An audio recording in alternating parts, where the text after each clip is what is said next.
ये बता दूं कि चुनाव आयोग की निष्पक्षता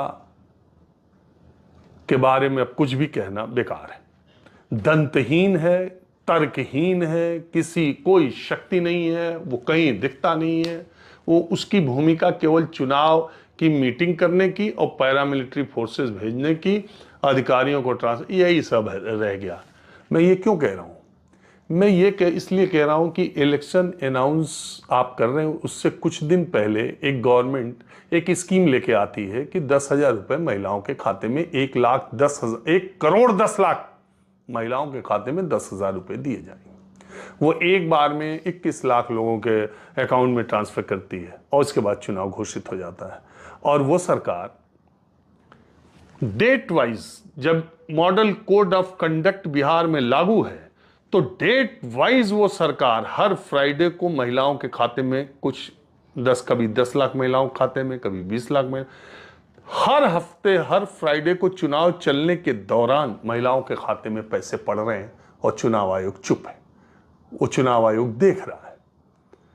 चुनाव आयोग ये नहीं, क्या कहते हैं, पॉलिटिकल पार्टीज को लेवल प्लेइंग फील्ड मुहैया कराने का काम इलेक्शन कमीशन का।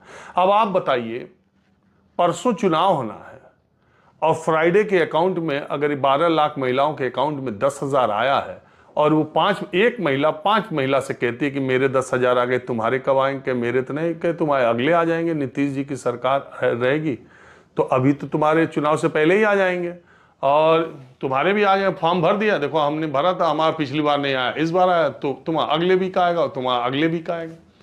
तो 1,10,00,000 के अकाउंट में आप पैसे डाल रहे हो और उसको एक महिला 4 महिला से कम कह रही है, तो 4 करोड़ तक जा रहा है ना बात।